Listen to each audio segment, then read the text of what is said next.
everyone. I would request the panelists to now switch on their cameras, please.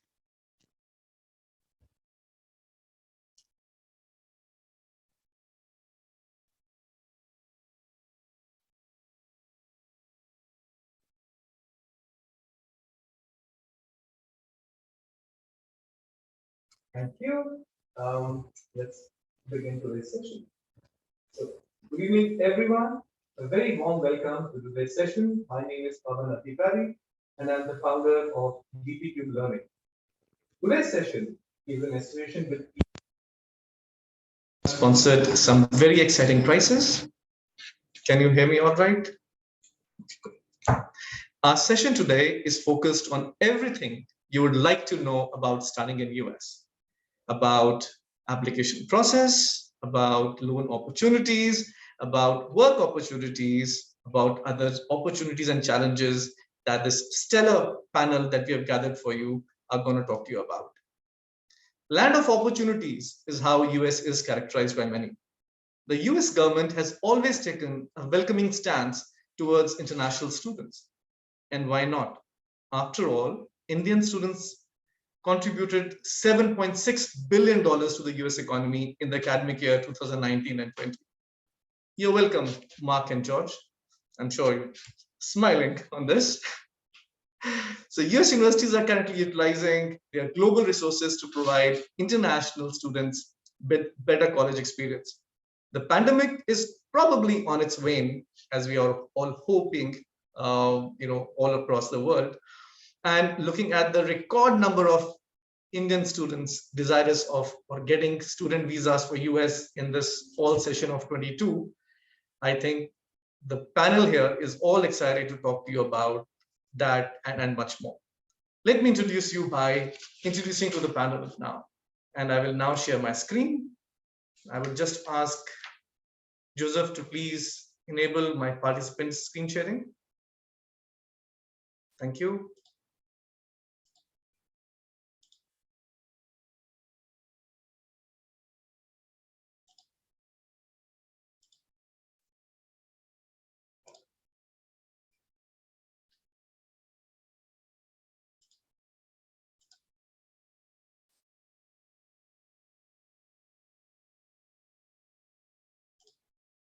Joseph, can you please? Yes, give me, 1 second. Thank you.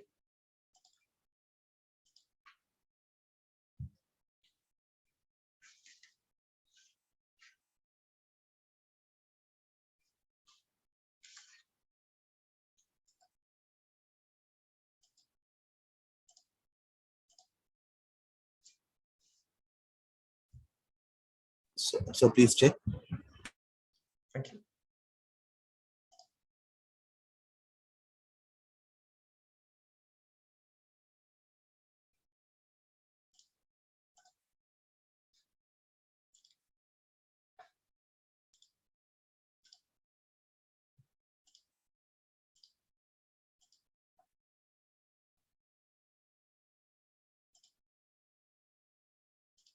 Sorry, I'll just take a minute. I think there's some technical issues on my end here.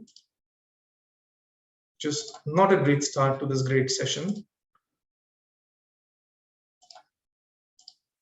It's the so-called demonstration effect, right? It happens all the time. Thank you, George. Thank you for lightening the atmosphere. Appreciate it. Okay, I think I should be up and about in just a few seconds now.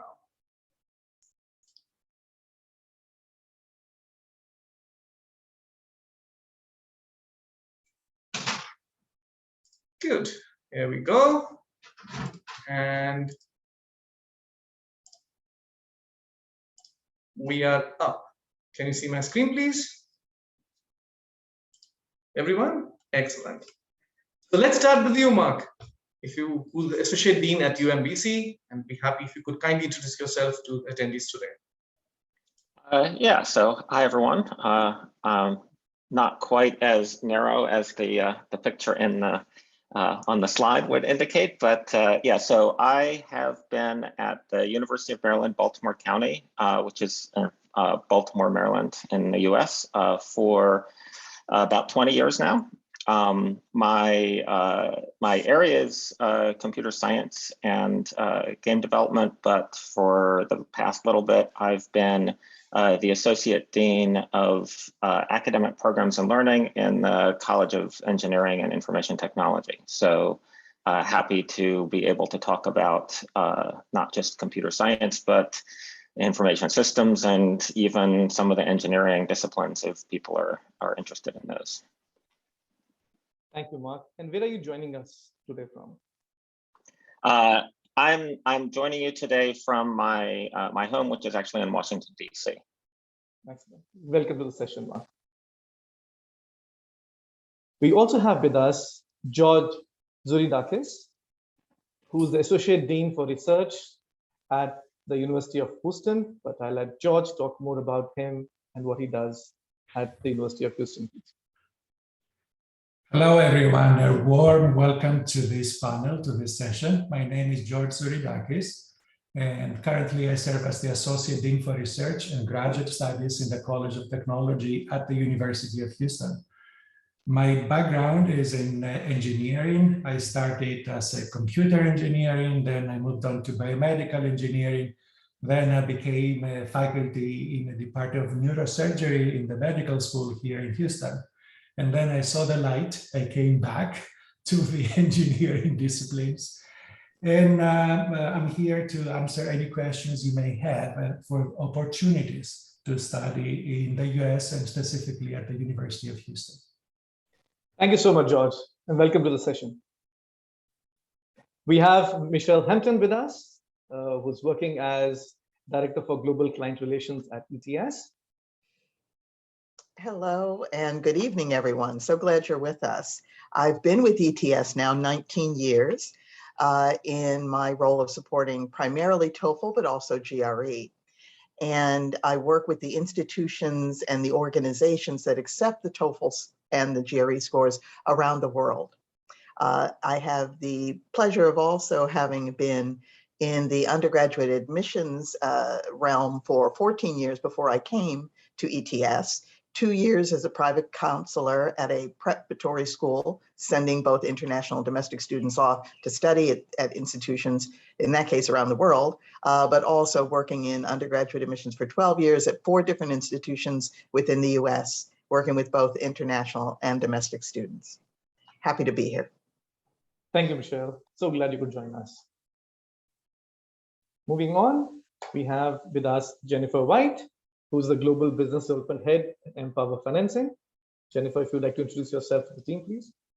Thank you, Paul, and I appreciate it. Hi to everyone out there. My name is stated as Jennifer White. I lead global business development for a company called Empower Financing, and we provide students like yourselves with higher education loans. So if you're studying basically with one of our 400 universities across either the US or Canada, you're eligible to basically apply for a loan. I've been now leading the organization at this stage for the last year, and prior to that, I founded my own student financing company in East Africa, which we provided local loans for students who are attending universities in both Kenya and Rwanda.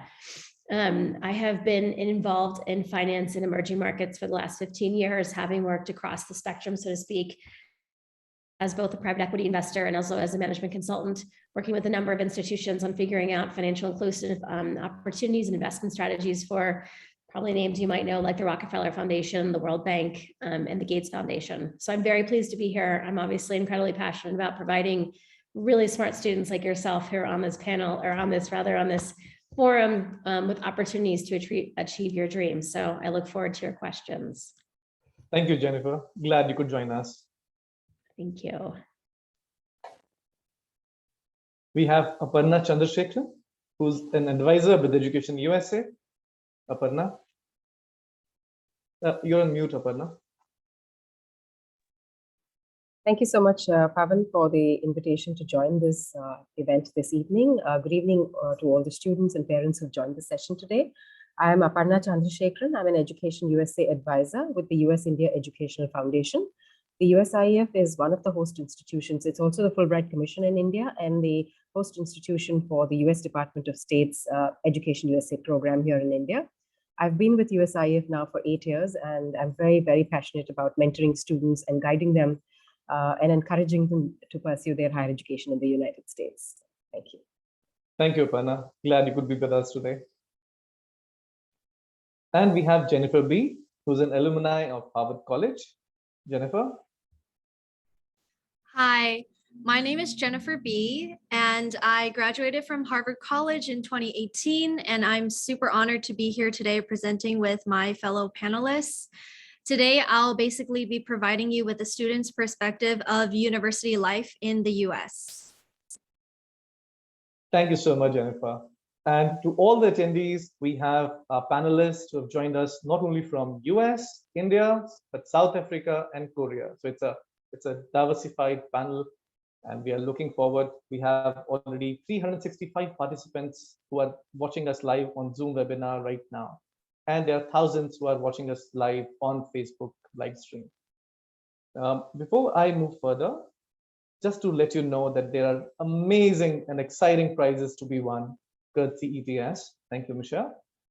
And they range from 3 TOEFL test vouchers, which are worth $190 each. There are 3 GRE test vouchers, which are worth $213 each. There are 5 Amazon vouchers, which are worth 1,000 rupees each. And there are 10 coupons of $5 off on the GRE test. So huge prizes. There's going to be a quiz, which you'll be getting a chance to attend at the end of this webinar. And there are chances that some of you would definitely win these prizes. So all the best, stay tuned, and we'll come to that a little later. Now, without further ado, I would like to ask some questions that we have collated, and these are the questions we have got from the participants as we announce this exciting webinar. So I'm going to put up a question on the slide, and then I'll invite a panelist to give his or her feedback, inputs, ideas on what is that question asking and how that can benefit the students who are attending the session today. So this is going to be my first question. We know that there are thousands, but at least hundreds of renowned institutions in the US. And a key challenge that is faced by students is how to find the right university for their application. Which is the right college or university for me? How does one find that out? So Aparna, if I can have you here helping the students with the answer to this question, please.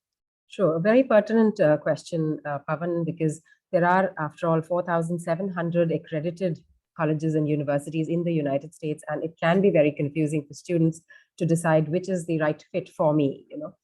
The first and foremost, of course, and we tell students, because of this large number of universities that they have, they can sort of explore, it's important that they start their researching and shortlisting process quite early. We at Education USA advise students to start at least 12 to 18 months prior to actually joining a university in the US.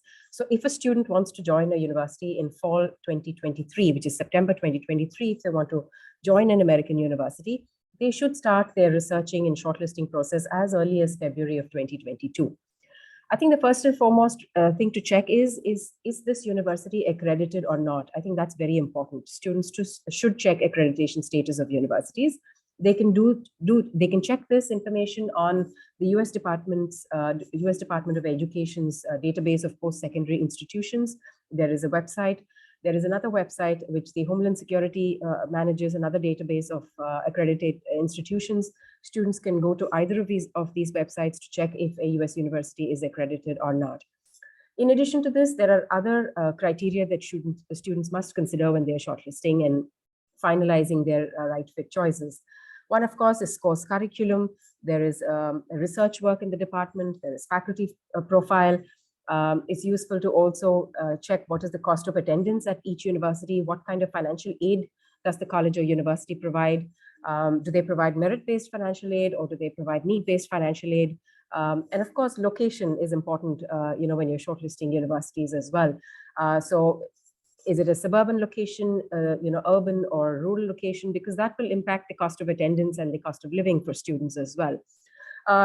But I think it's also important to see what are some of the alumni from this college, where have they gone, what has been their career trajectory like after graduating from this institution. Also important to see if the university offers any internship opportunities and practical learning experiences for students for the particular program that they are applying to. So these are some multiple criteria that students should really examine when they're researching and shortlisting universities. Thank you, Aparna. That's very helpful. But I think since I have you there, I think this is a typical question which comes in minds of students, especially in India when you only have one session, and in US you have more than one session. So which is the best intake to study in the US? Is it the fall or spring, or does it matter? What's your feedback to the students? All right. So the fall semester, which begins this August, September each year, is the beginning of the academic year in the United States. And the spring semester is usually starting in January or February, depending on the university or college they're applying to. Now, this decision on when to join the university should actually be made by the student given what their preparations are like for the admission cycle. Now, some students, while they are studying in India, are ready to apply for fall. And so they almost a year in advance, they have to submit their application. So if they are ready with all the admissions material that they require, they can very well go ahead and apply for fall. Now, students who may have not sort of put their application package together will need to wait till they graduate high school or college in India and then apply the next spring semester for the next year. There is, of course, sometimes it's possible that a lot of funding may be given out in fall semester because that's the beginning of the academic year.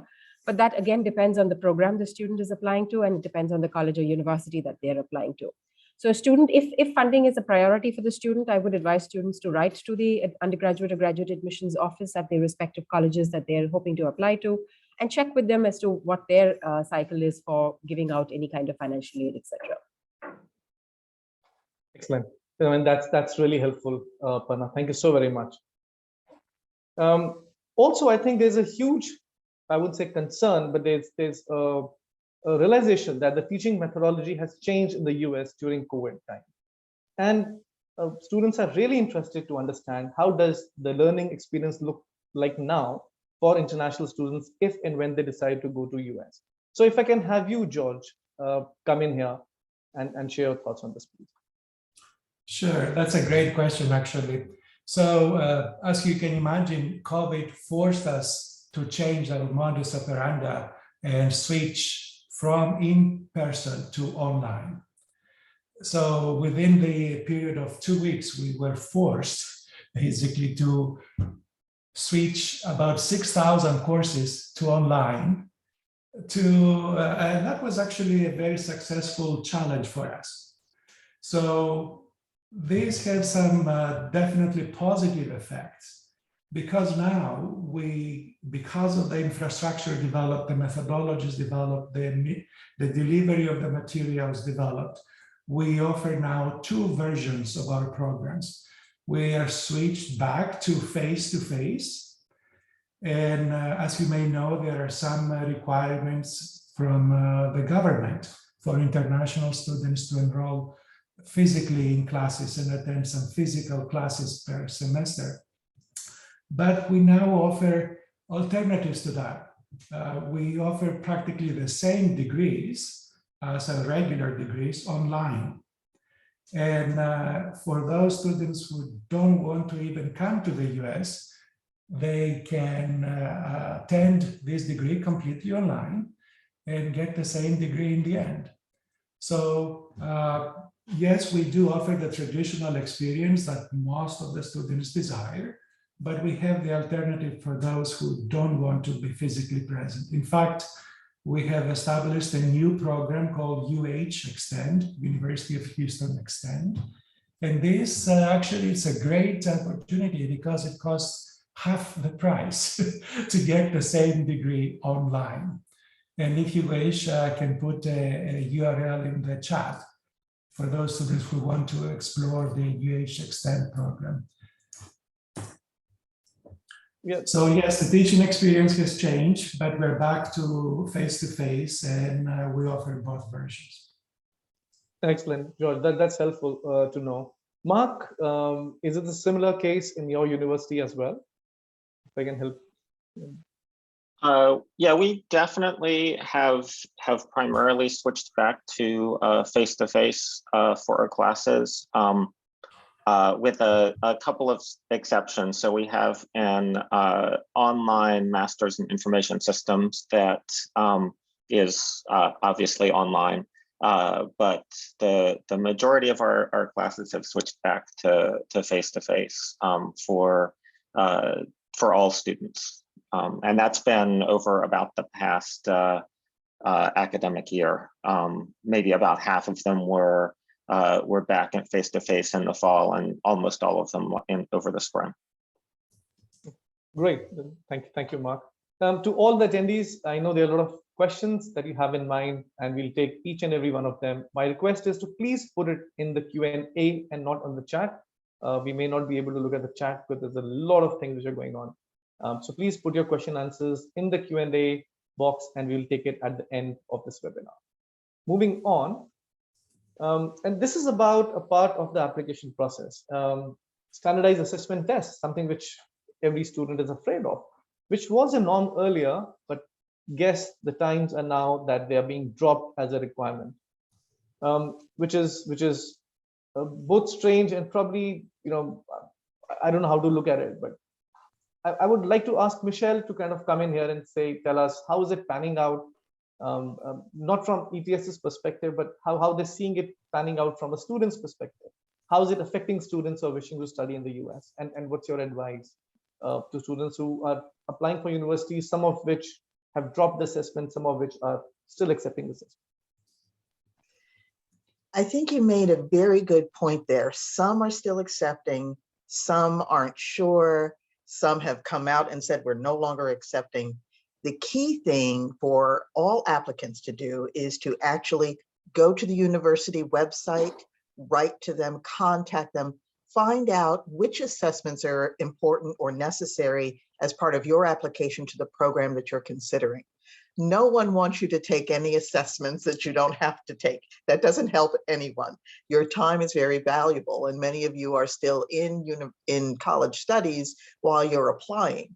So we don't want to take away time from commitment to your academic coursework.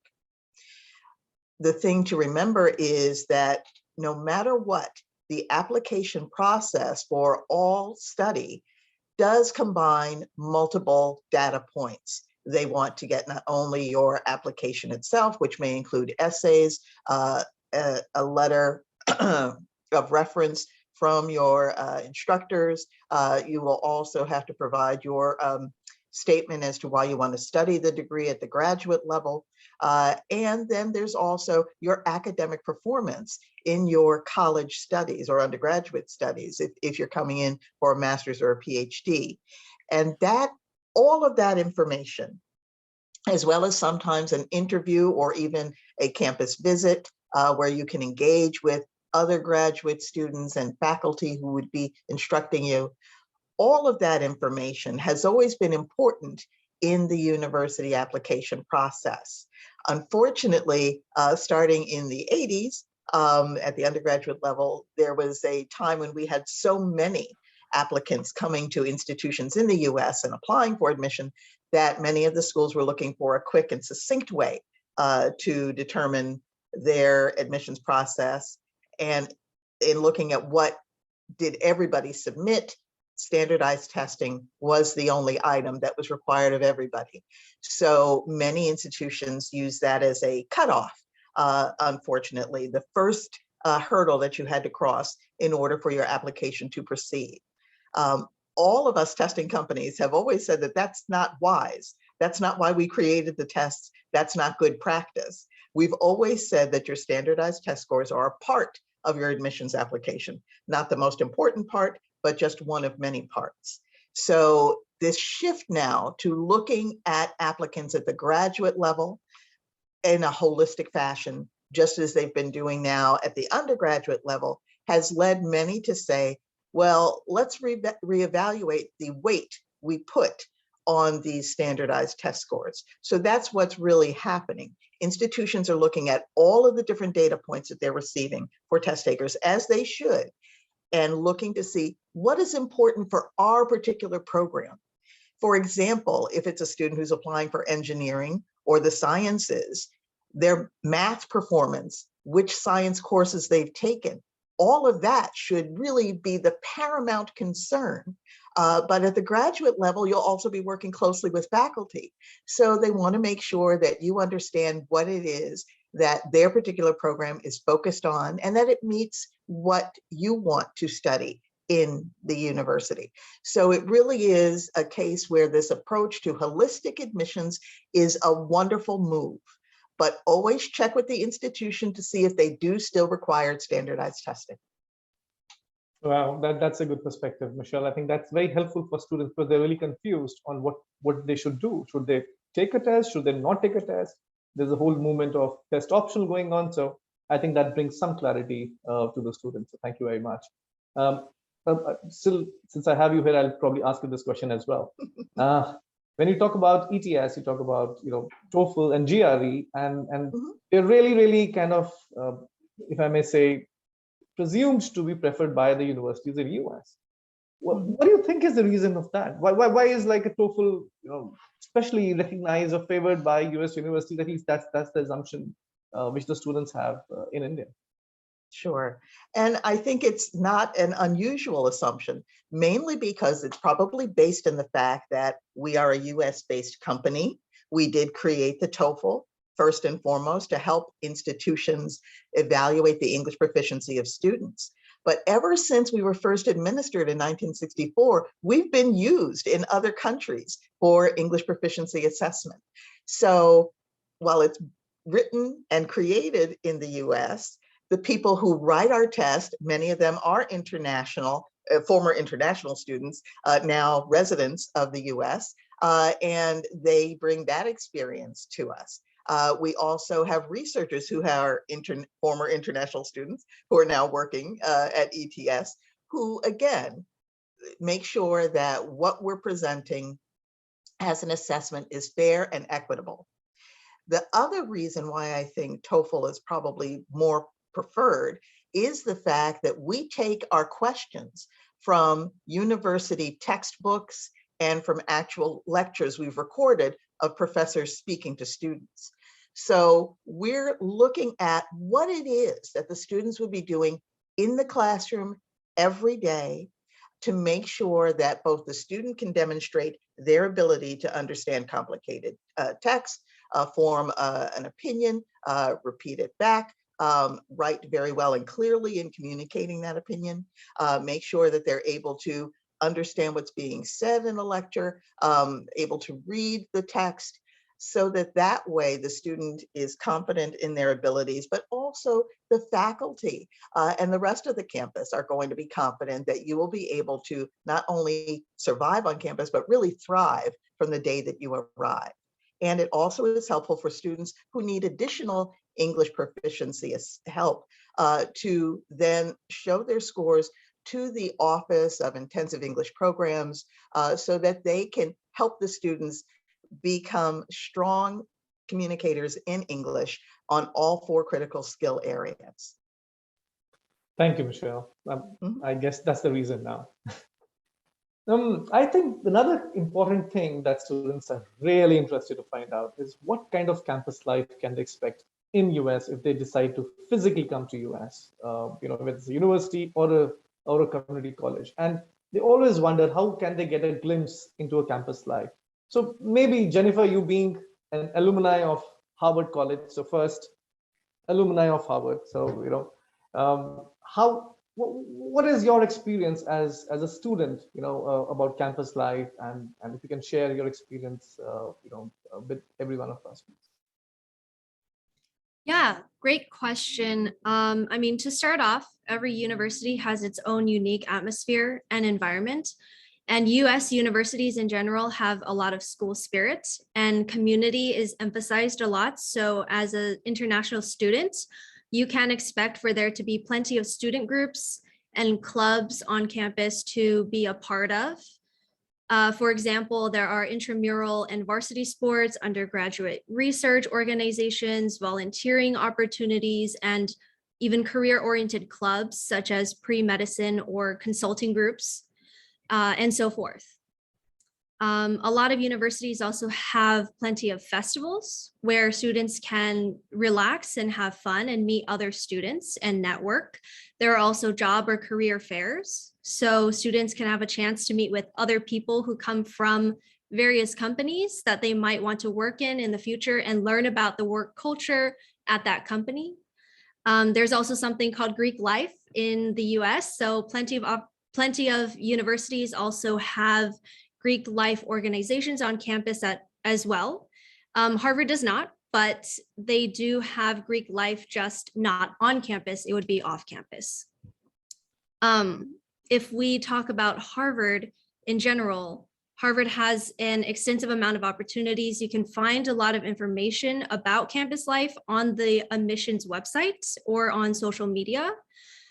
Speaking as a previous student who attended the college, I would say that the best part about campus life for me was being a part of a student body that felt like a community from day one, from the very beginning. For example, one experience would be freshmen all eat in one big dining hall, which means that all students in their first year have a chance to meet and get to know one another.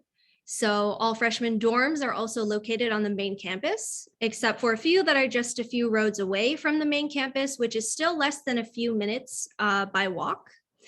So freshmen are easily able to meet up with their friends, even if they live in different dorms or are from different areas of campus. And Harvard also puts together an extensive amount of activities and get-togethers specifically for freshmen and first-year students, so that students can feel like they're a part of the larger community from their very first year. That is very welcoming. And just want to understand, is it only Harvard? So I think Mark or George, if you could just kind of share about your universities. I mean, is that something that your freshman students also experience? Yes, absolutely. So our thinking is that students do not need to get a great degree, but also to integrate in the everyday life. Excuse me. So the campus is like a small community in the larger urban area that the university and the city of Houston offers. So in addition to everything that Jennifer mentioned and the everyday life, we offer on campus actually art exhibits, activity centers, a bunch of restaurants, live performances, from opera to theater, to music festivals, and of course, athletic events, which everybody loves, and it's practically the daily routine. And in addition to that, we have organizations from students of different cultural backgrounds. For example, I came to the US from Greece. So when I joined the American University, I was very happy to see and meet previous students and alumni of the same background. We have a very big Indian presence on campus and off campus. In general, the Houston greater area has a large Indian presence with temples and festivals that we all enjoy, and restaurants, of course. So it's a multicultural, multifaceted, multidimensional place that students can learn, but also to thrive on the everyday life. Thank you, George. Just to let everyone know, we don't have students only from India in today's session. We have students from Nepal, Bangladesh, and Sri Lanka joining us too. So it's a whole South Asian attendees. I have a student from Nepal as we speak. He's an amazing student, probably one of the best I ever had. Thank you. Moving on, and this is something which I guess is a question to Mark and George as well. I think people apply for certain universities they feel are best suited for them. What if someone's application gets rejected? Are they able to apply again to your university? Or is it like once it is rejected, it's gone? So I'll since George just answered the last one, I'll jump in to start this one. Yeah, definitely you can apply again.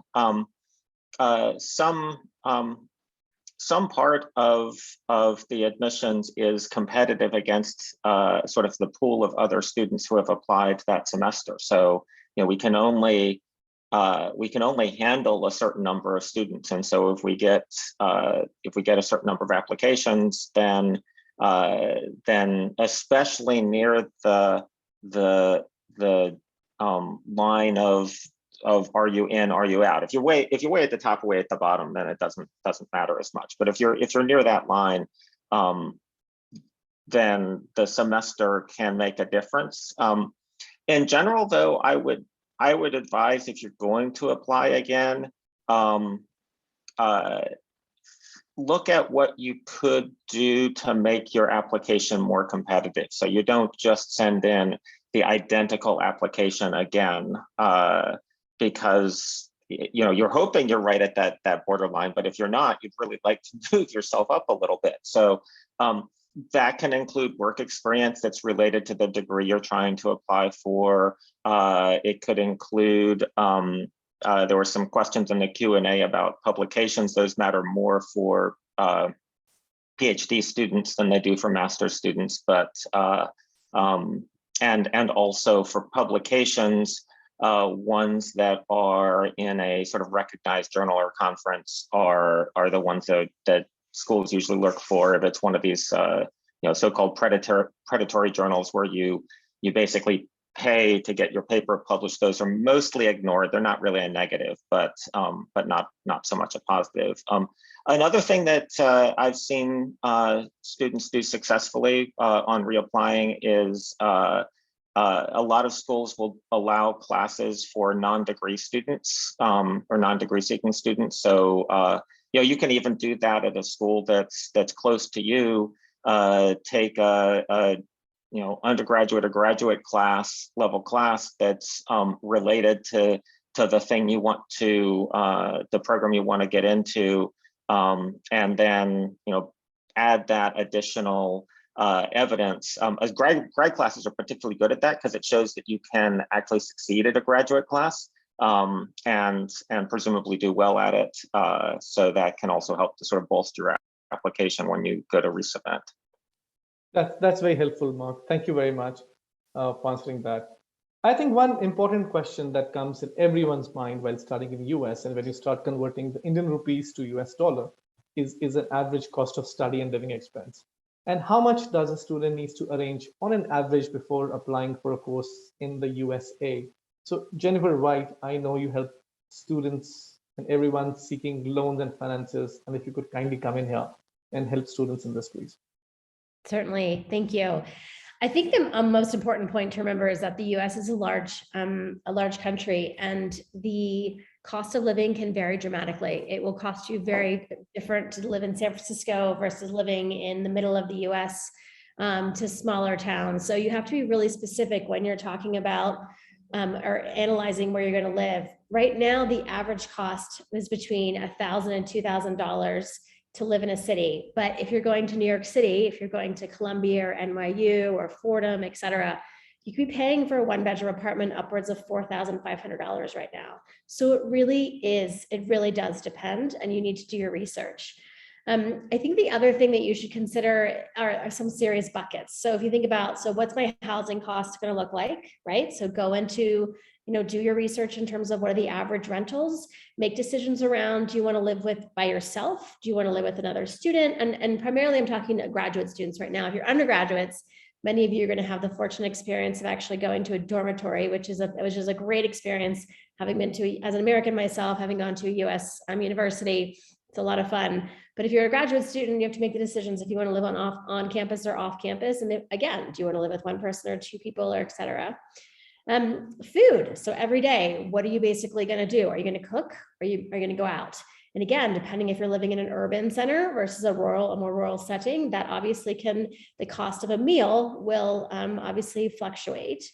The other thing to think about is like transport. Again, if you're living in a city, are you living next to your university, or you happen to get on like a subway or take a bus system on a monthly basis, calculate what that's going to cost. And if you're late one morning because it's raining outside, or for some of you who are going on the East Coast, it's snowing outside, it's been a terrible snowstorm, which looks beautiful, but it makes it really cold and hard to get out of bed.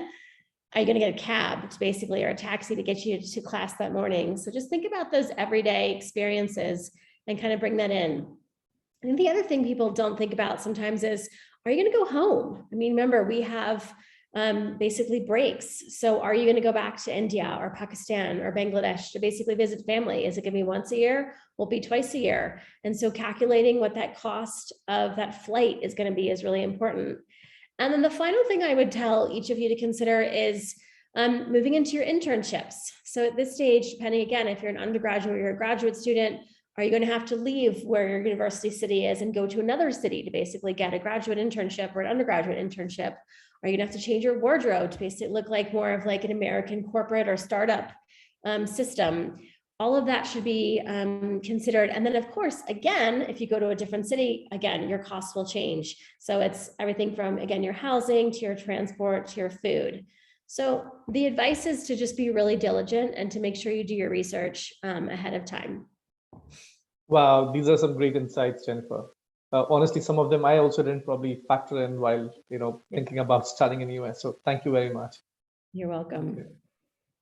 Since we're talking about loans, I think if money is an aspect, I think the bigger question that comes to students' minds is how does one make best use of scholarships, or how to even apply to one? What are the eligibility criteria? And Aparna, if I can get you here again, as Education USA, you've been advising so many students on this. Right. If there's any insight you'd like to share with our attendees today. This would definitely differ, funding would differ whether it was an undergraduate student or a graduate student that was applying to the university. Now, at the undergraduate level, universities would offer either a merit scholarship or need-based financial aid. Whereas if it was a graduate student, they would probably some universities might have a small scholarship, but typically it would be either a fellowship or an assistantship that a graduate student would get. And even within the assistantships, there are graduate assistantships, teaching assistantships, and research assistantships that they could apply to. Now, at the undergraduate level, so high school students who are applying for the undergraduate or bachelor's degree programs would need to do their research well in advance to see if the university they're applying to offers them any kind of merit or need-based financial aid.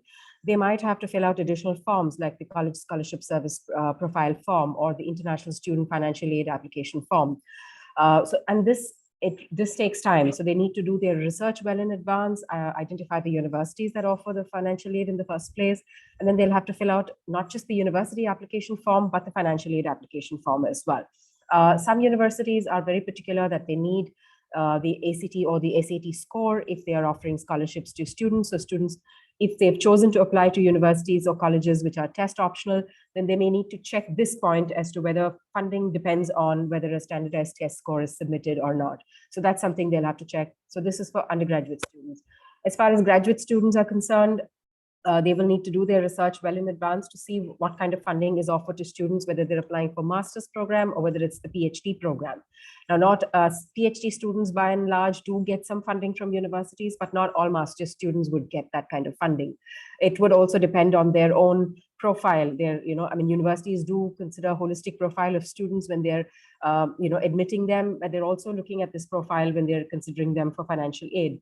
So master's students should do their research well in advance to see if a university offers them, opportunities for funding when they're joining the university. To a large extent, many universities will give you this assistantship maybe in the second semester, so they shouldn't assume that once they've joined in the first semester, they're going to get funding from the first semester. Many universities might give this funding only from the second semester if it's for graduate or master's students, especially. PhD students, of course, they probably will know well in advance whether they're getting funding or not from their PhD's advisor. And, for them, it might be sort of all sewn up well in advance of joining the university itself. So here again, like even Jennifer mentioned, research can't, reiterate the importance of students having to do their research well in advance. While they're doing this process of researching and shortlisting universities, parallelly, they must also look for information on what kind of funding opportunities are available with universities. Now, in addition to this, there is also private trusts and foundations in India, like we have the Tata Trust, we have Inlac Foundation, Mahindra Foundation, etc. And they also offer some funding or either as a grant or a loan to Indian students who are applying for or who've been admitted to universities abroad. So that's another avenue that students can explore. In addition to this, I don't know if students are aware, the US government has recently announced the Quad Fellowship. So there are about 25 students from India who can apply for this. This is basically STEM programs. And there is something like $50,000 that is offered to students for their education. And in addition to this, another $25,000 for their living expenses. So I think the deadline for this year's application is June 30th. So students need to go and look up the Quad Fellowship information. Now, for certain other subjects like the humanities or social sciences, students could also look up the Fulbright Fellowship. There are certain subjects, specific subjects that the Fulbright Fellowships are offered for. So there is a master's fellowship, a PhD fellowship, and so on. So students can also explore that fellowship information as well. Wow, that's a lot of information. Aparna, thank you very much. I think that would really benefit the students who are trying to look at various scholarship opportunities and how to find them. But getting more money is never a deterrent, right? So as students, when they're working at international universities, can they work outside the university campus? And Jennifer B, if I can get you here, from your experience, can you do online freelancing work or anything that helps them get more money to take care of their living expense? I don't think that any student, international student would mind. But what's your experience in this, please? Yeah, so the answer would be yes, you can work outside the campus, and yes, you can work online for freelancing, but this question is very tough to answer because of the scope of the question and all the universities that are involved in all of the different situations in terms of visa. So freelancing or working might be available, but it really does depend on the student's visa situation and any other specifications from the university itself that you are attending or interested in attending.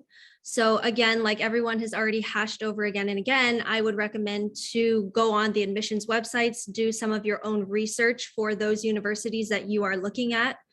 Especially for international students, there might be a hub or office for international students at the university you're looking at. So you can also try to get more detailed information there regarding working on a student visa. Excellent. Thank you, Jennifer. And what is this about graduate assistantship or teaching assistantship that students keep wondering about? So George, if I can get you here, and if you can talk about graduate assistantship in your particular university, and how can a student go about it? That'll be very helpful. So yes, so there are different forms of graduate assistantships. And these come in the form, for example, teaching assistantships, research assistantships, instructional assistantships, graduate assistantships. They have different names and form, and depends on the function. Also, that actually jives well with the previous question, whether students can work off campus. Most of the times, F1 students cannot work off campus. But on campus, they are allowed to work between 10 and a maximum of 20 hours without getting into trouble. So going back to assistantships, typically assistantships would relate either to being a grader for a course or working on a website or work for a research project or help the professor with delivering of classroom material, grading assignments, and so forth.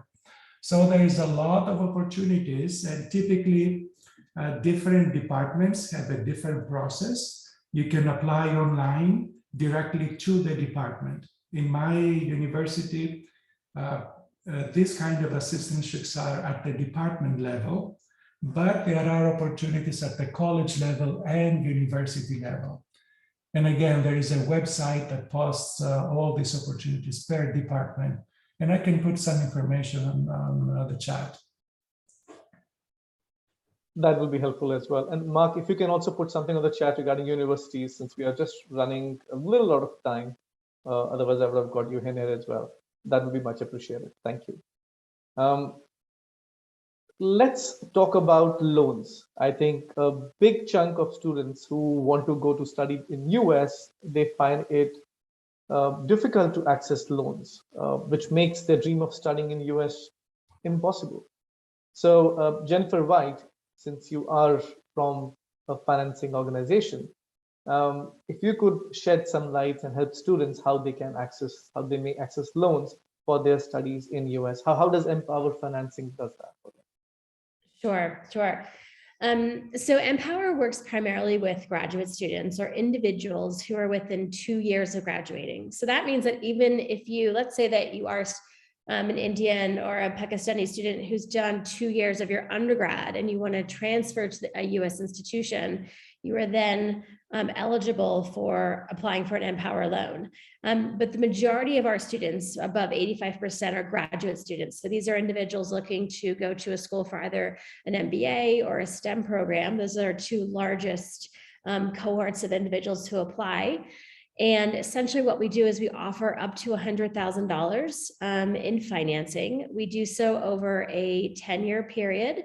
It's at a fixed rate. And right now, given the inflationary the economic times are in, we are advocating for a lot of students, whether you go with us or anyone else, that you consider really locking in a rate right now, because we do expect all global interest rates to start to increase.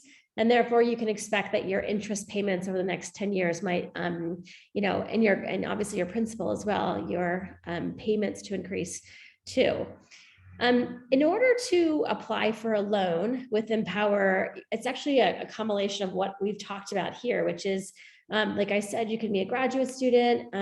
It's those students that are coming from English-speaking countries like India have a leg up because we don't require the English or the TOEFL exam.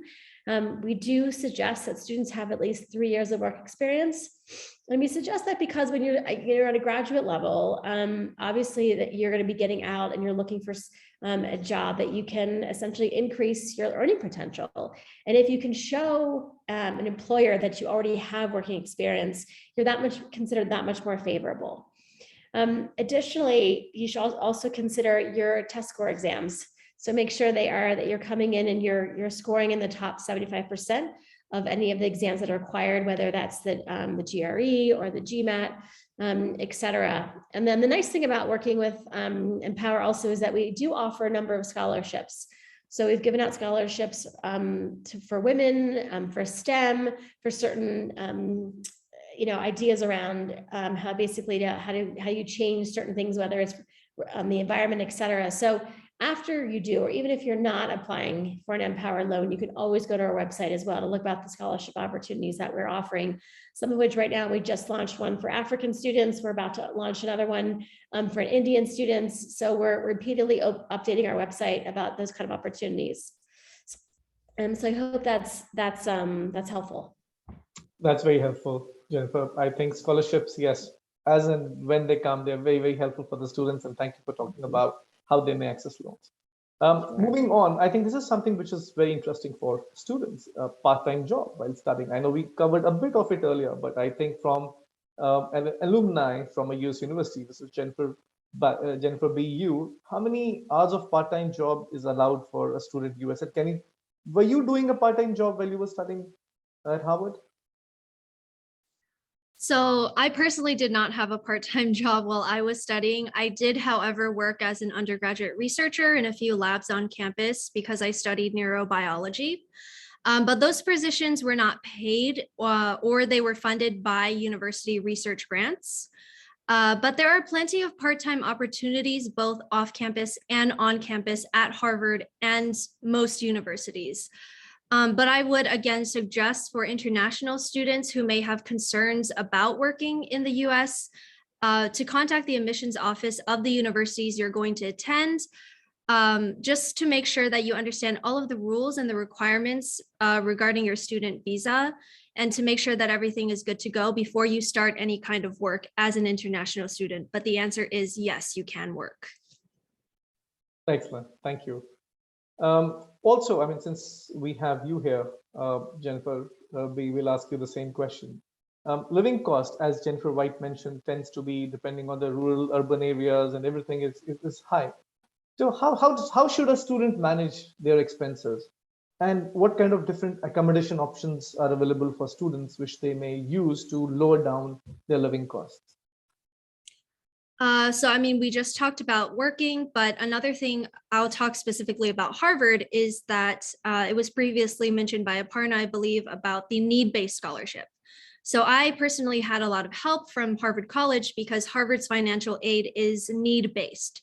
And what that means is that Harvard looks at the income brackets to decide how much financial aid a student gets. And I think as of 2023, incoming students who have an income bracket of under $75,000 have their tuition completely covered by the university. So basically what that means is room and board, food, and course fees are all included in what we call the tuition fee at Harvard. So over half of Harvard students receive financial aid, and the Harvard Office of Financial Aid has looked at some of the numbers and found that about 20% of all Harvard students don't pay anything for tuition, meaning that about 20% of students have their tuition completely covered by the university.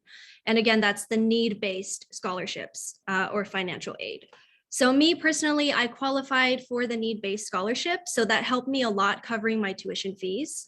I really only had my own personal spending to take care of and worry about. And as for the personal spending, I actually had saved up some money from my part-time job that I worked in high school. So that helped me quite a bit in terms of managing personal expenses. Interesting. Thank you, Jennifer. Let me get Mark out here for this question. Will someone get career support services in the universities to secure a job or internship opportunities after they finish their studies or during their studies? I mean, does your university provide that? Oh yeah, definitely. I think most universities do have an office that provides that. They can. Ours, it's the same office that can help with on-campus employment opportunities while you're a student, can also help with internships and post-degree opportunities as well. And their services are, I mean, companies do register listings with them, so they do have listings of some opportunities directly, but they'll also do resume reviews and other things, mock interviews, different programs to help the students be best prepared for the interviews when they get them. Excellent, thank you, Mark. George, would you like to add anything on this? Yes, it is very common that universities do offer career services because, after all, student success is our success. Our mission is to provide education and help empower students to get a job afterwards.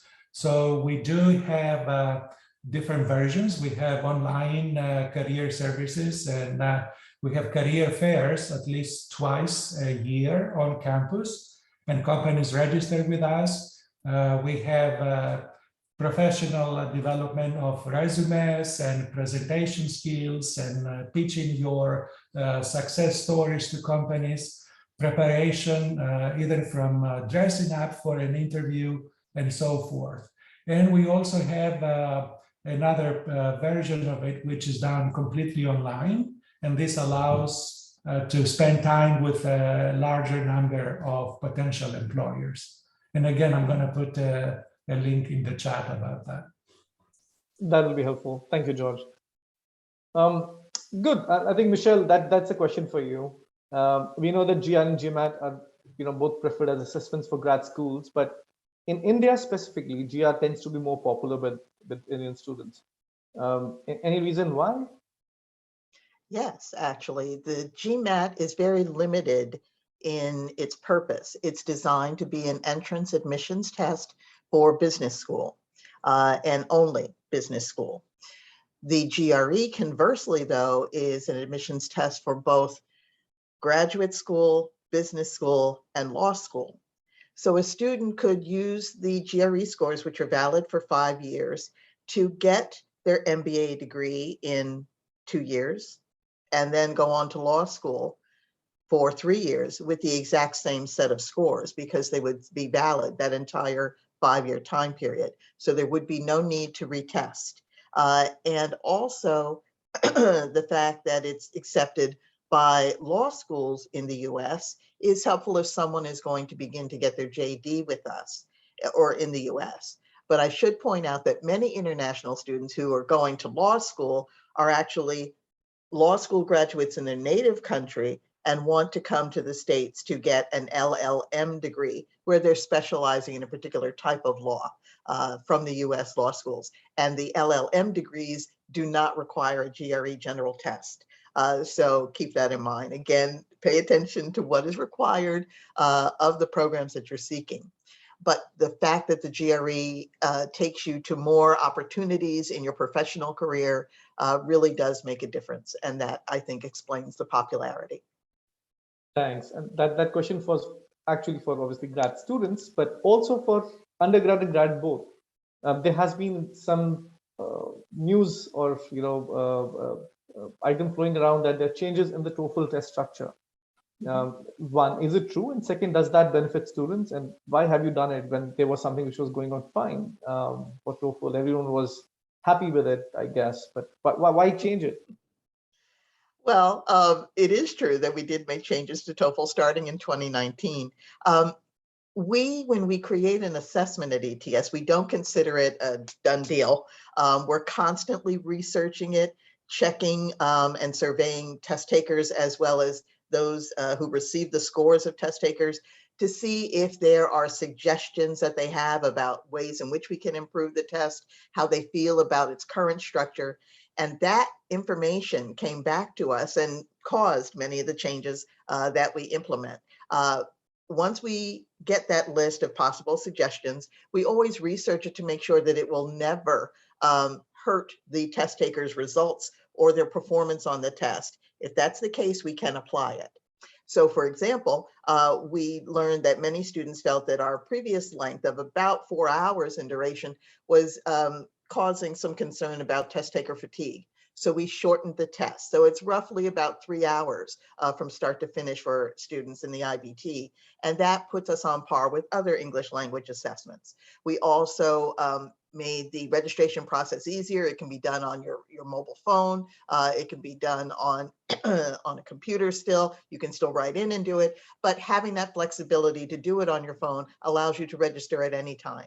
You can also access your test prep through your phone. And when you register to take a test now, you're also able to use the Google Maps feature to be able to actually see down to the street level of where that test center is, so that if you're going to a center's location that's unfamiliar to you, you can find that out before you ever get there.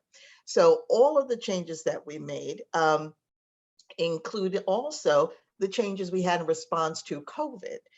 So when the COVID hit in March of 2020, we were able to roll out a home edition version of the TOEFL IBT. Originally, our thought was that we all thought as a world that COVID wouldn't last long.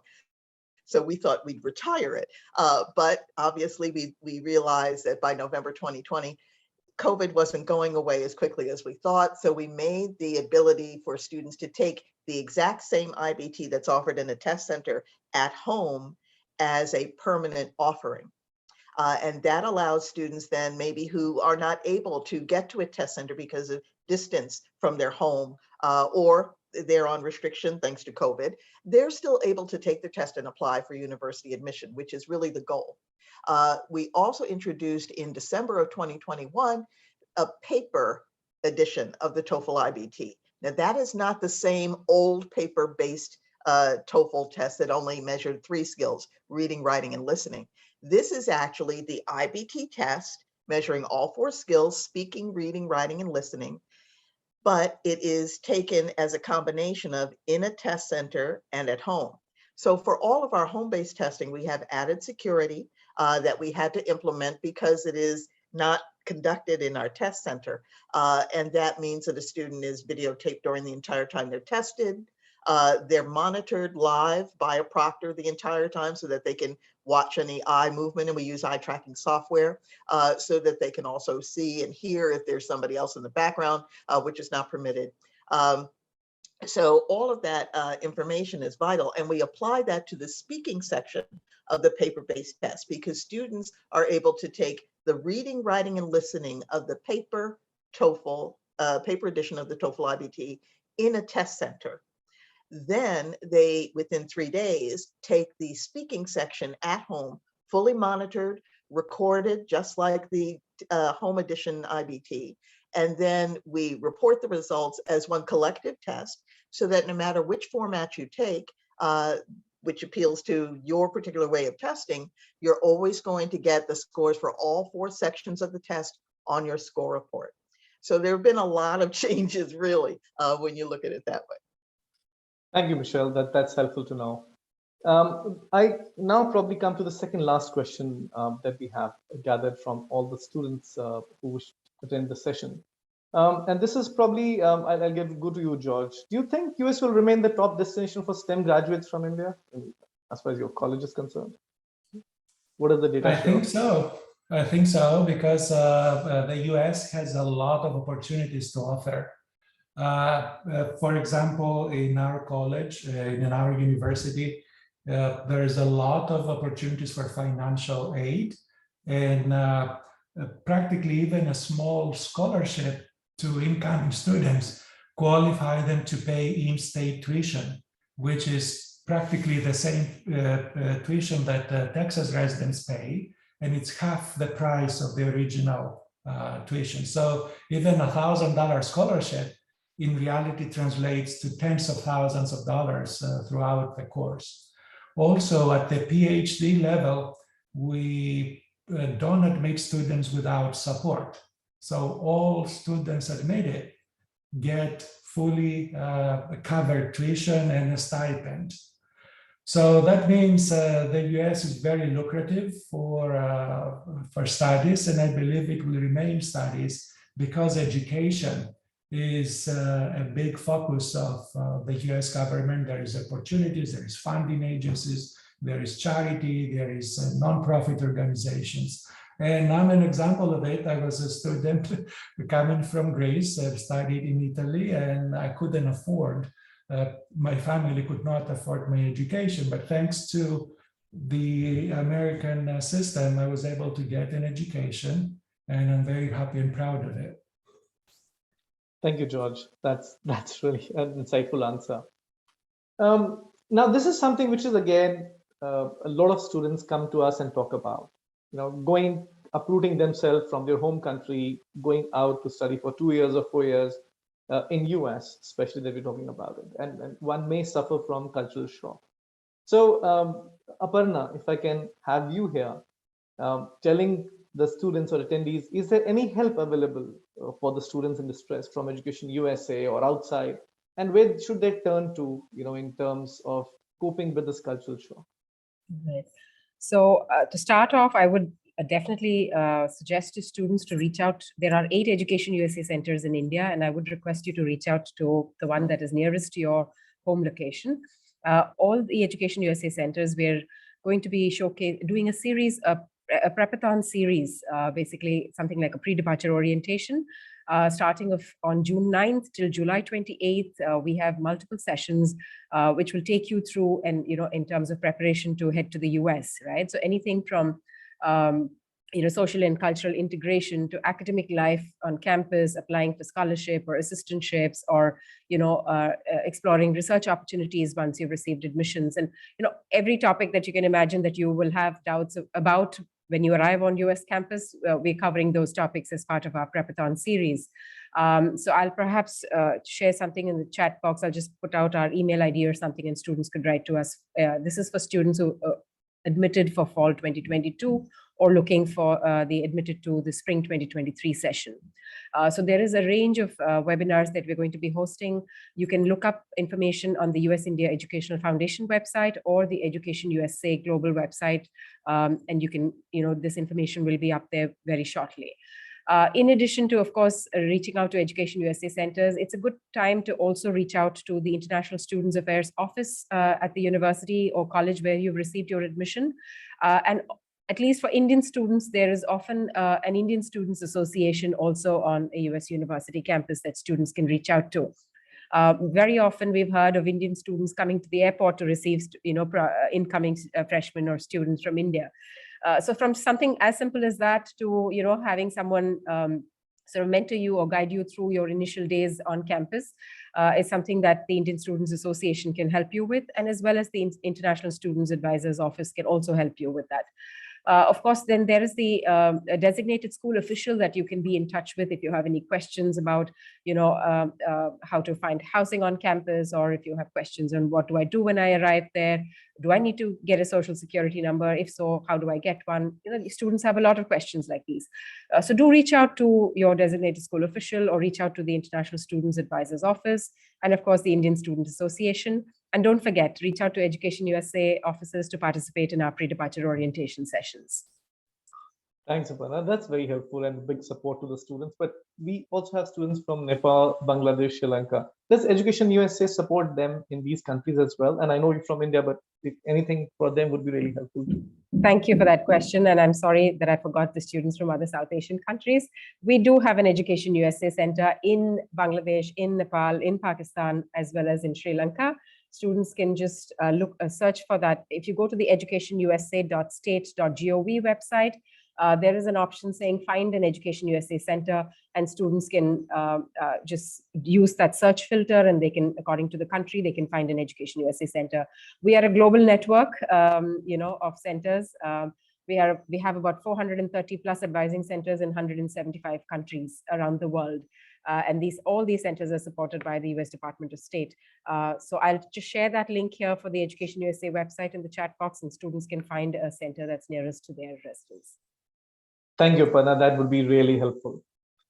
Moving on, that's all the questions we had. I know we have 15 minutes left for this webinar to get over. Time flies by very, very fast when the session is engaging, engrossing, and we have such stellar panel to answer all the questions that we have.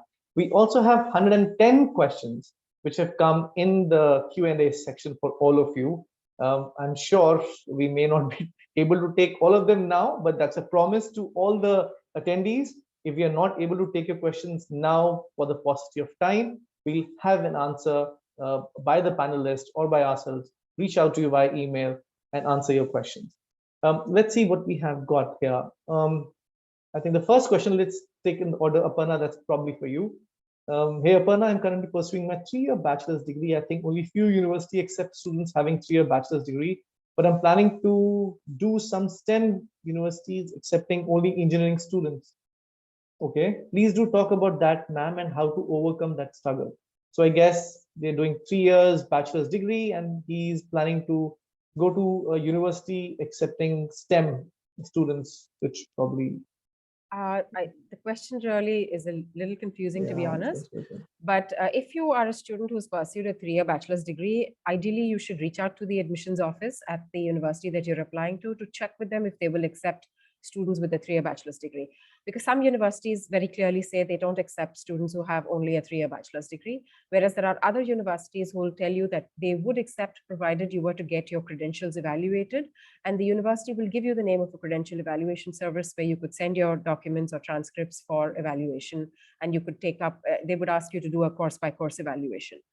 There are, of course, some universities in the US that do accept students with 3-year bachelor's degree, but this, you will have to find that with some of the research that you do. So it will take you time to do that research and identify those few universities you can apply to that would directly accept your 3-year bachelor's degree transcripts, etc. So please do spend some time, do some research to identify universities that will directly perhaps admit you, or at least accept 3-year bachelor's degree students with some credential evaluation. So the student will have to do some extensive research to find that information. Thanks, Aparna. Kshitij, can you share experience of someone live? Yes, Jennifer B was there as alumni for Harvard College, and you probably heard from her. Abdul Sohail asks, how much does the research paper and industrial exposure helps in getting admission for masters?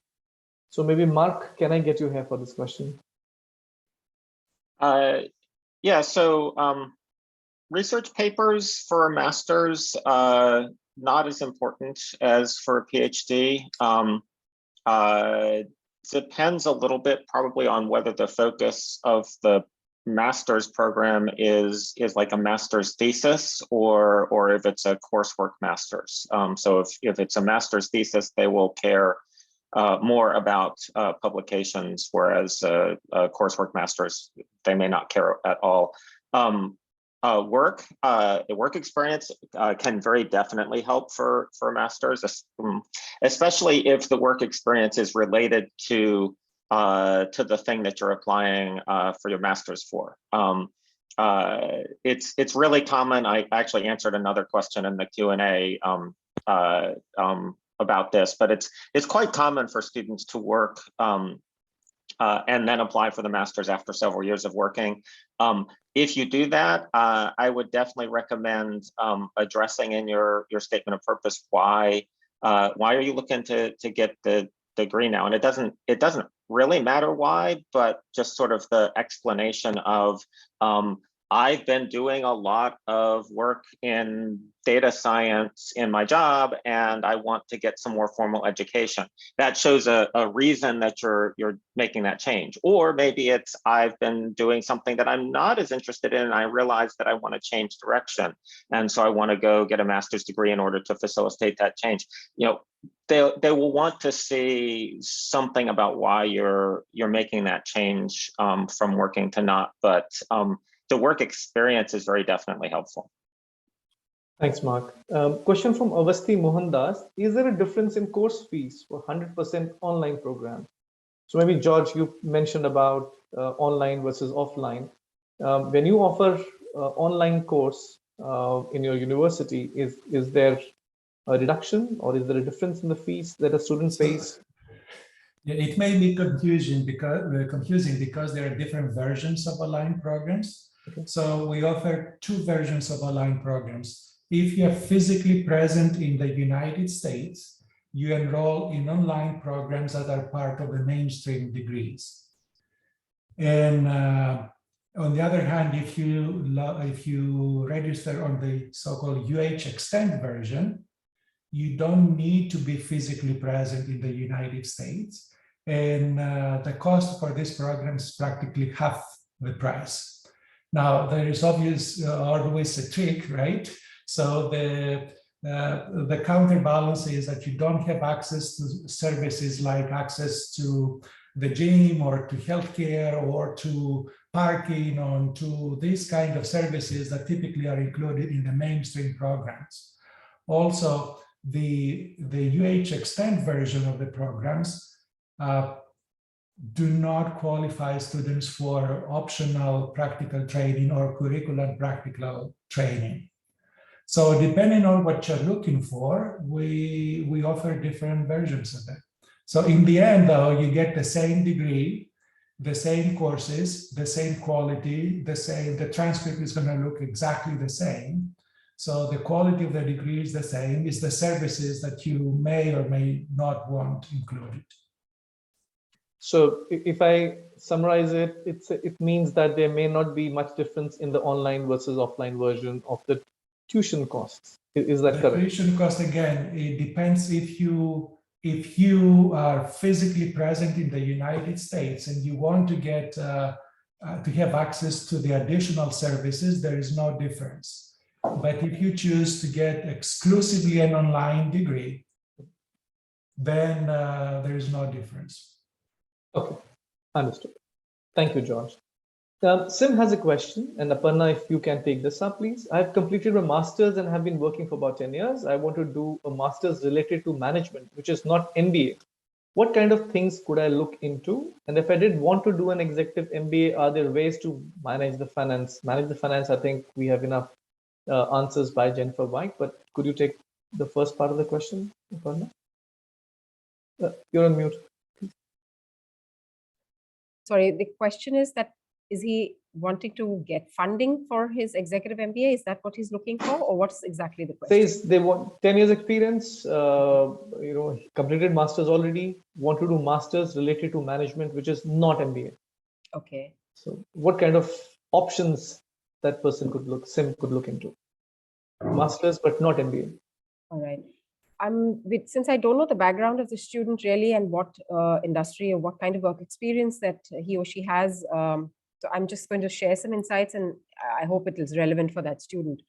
So masters in management, MIM, of course, there are courses in the US. There is also masters in engineering management that students can consider. And if there are business masters also, like many business schools offer like an MS in finance or accounting or supply chain, and those kind of courses are also offered by universities in the US. Of course, some students, in case he wants to expand his knowledge base, he could even look at programs like international affairs, public policy, maybe consider doing a law program combined, since he already has some experience, he could look at the law programs as well. So it really depends on what the student's background and profile is currently, and what is the purpose and goal for this further education. How does he want to sort of, what is this course that he's looking for? How does he hope this course will help him future in his career and so on? So there are a lot of things that one needs to consider when one is looking to take up a course like that. What the students should ideally do is perhaps shortlist a few universities, see what kind of programs they offer.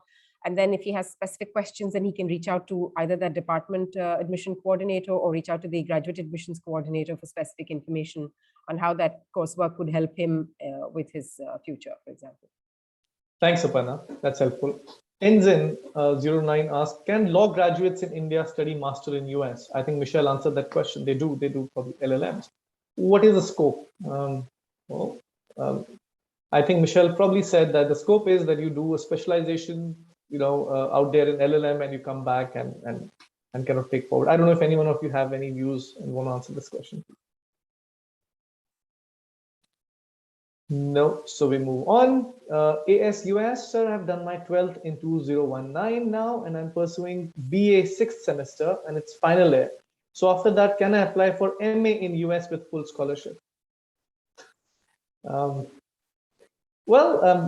guess ASUS, you probably are doing BA, so that's a 3-year program. I think as what Aparna mentioned, you may have to look at universities, colleges who probably accept the 3-year program, and if not, then do something which is a 4th year, considered to be 4th year here, and then apply to these people. Full scholarships, I think there are various things which Jennifer White also mentioned. Go to their website. As Aparna mentioned, go to the websites of a lot of these Tata, etc. that are offering scholarships, and then I think you probably will get to know what is in the offering. So I will not ask this to a panelist. And moving on, Anu Kaushik asks, I want to take admissions in PhD program. Is there sufficient scholarships for expenditure?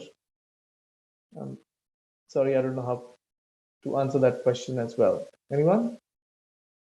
Take a stab at it. So I can answer partially, I believe. So if you are admitted to a PhD program, at least at the University of Houston and most of the universities that I'm familiar with, they cover your expenses. So you get a stipend. So your tuition is covered by a scholarship, and then you have a monthly stipend for conducting your research. Obviously, all PhD programs are research oriented. And that will allow you to not to make too much money or to live an extravagant life, but to pay for your tuition and survive during those years. So yes, basically you can have a free education and live off this scholarship for duration of your studies. Thank you, George. I think that's all the time we have for the question and answer session. Now is the time to win some prizes. Thank you for your patience. We still have more than 263 participants who are still live with us, and more than 5,000 on Facebook Live who are looking at us. So out here, we'll share a link in the chat, and if I can ask my team to kind of do that right now. The quiz has about 10 questions to be done in 15 minutes. It starts at 8 p.m. Indian Standard Time, which is 5 minutes from now. Simple rule, answer as many questions correctly as possible. And we have a timestamp of when you submit the answers. The first ones gets the TOEFL vouchers, GRE vouchers, Amazon vouchers, and the $5 off on the GRE test. So all the best to the people attending this session. Karthik and Joseph, if you can please do that. With that, I would also like to now take the opportunity to thank all my panelists who have joined us for the session today. Thank you, Aparna. We are now fully aware of the work done by Education USA to provide the most fair and unbiased information of studying in US. Thank you, Mark. Thank you, George, to give us insights on how your institutions work, and in general, how US institutions work, and how you support the international students and how you make them comfortable. Thank you, Michelle, for such a detailed overview on GRE and TOEFL and standardized tests. and also highlighting its global acceptance. Now I understand why these are called gold standard. Thank you, Jennifer White, for letting us know that you can stand with the students and help them get loans and fulfill their dreams of studying in US too. And last but not the least, Jennifer B, thank you for relaying your experience as a student of Harvard University. And finally, a very big thanks to all the participants who stayed with us both on Facebook Live and on the Zoom webinar.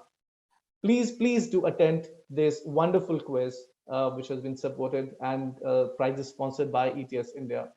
And thank you for asking all the interesting and relevant questions. My apologies. I know that there were questions which have remained unanswered. We have 135 questions. I could only take probably 10 of them, but that's an assurance that even due to the paucity of time, we will send you an email with all our responses. Also, there are other sessions that we are looking forward to. We are conducting sessions like we did for USA, for various countries, for UK, for Australia, for Germany. So keep watching the space. Do follow us on Facebook or on LinkedIn, and we look forward to talking to you. So with that, a big namaste to everyone, to the panelists. You've been great panelists. I couldn't thank you enough. Thank you, everyone. Bye-bye. Have a great day. Thank you. Thank you. Bye. Good Thank night. you. Thank you. Bye. Thank you all.